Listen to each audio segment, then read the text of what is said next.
कृष्ण अर्जुन को करुण और यथार्थ दोनों दे रहे हैं। वो कह रहे हैं अगर तू ध्यान नहीं कर पा रहा, अगर अभ्यास भी कठिन लग रहा है, अगर तू अपने कर्म भगवान को अर्पित भी नहीं कर पा रहा तो कोई बात नहीं, कम से कम कर्म के फल से आसक्ति छोड़ दे। इससे कर्ता भाव चला जाएगा धीरे धीरे। काम कर पर परिणाम मत पकड़।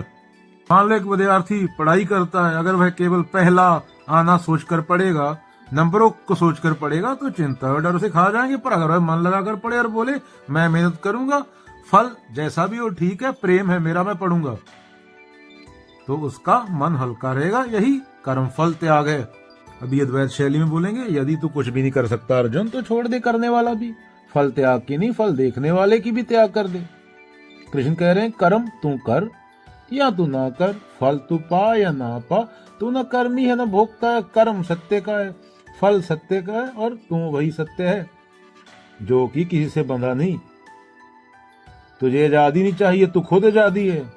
क्या अर्जुन, तू न करने वाला न करवाने वाला, तू न परिणाम से जुड़ा है न रम से, जो सब में है वही तू है। कर्म केवल तरंग है और तू सागर है, न उठता न गिरता। त्याग करने की बात भी तभी तक है जहाँ मैं करता हूँ की कल्पना बची है।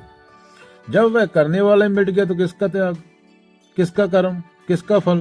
कृष्ण कहते हैं अगर तू मेरे लिए कर्म नहीं कर सकता, कृष्ण जब गीता बोलते हैं तो शुद्ध चेतना है, तो कर्म फल की भी चिंता छोड़।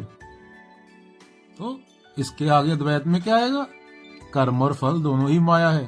तू ना कर्म कर रहा है ना फल पा रहा है, जो देख रहा है वही सागर है और वह सागर तू ही है।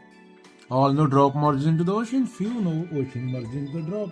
बूंद समाई समुद्र में। कबीर साहब। एक अभिनेता मान लो मंच पर रोता है, हंसता है, पर भीतर जानता है मैं तो नाटक नहीं हूँ।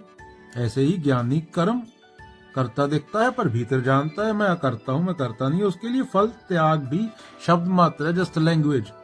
क्योंकि यहाँ कर्ता भाव नहीं, वहां त्याग भी नहीं।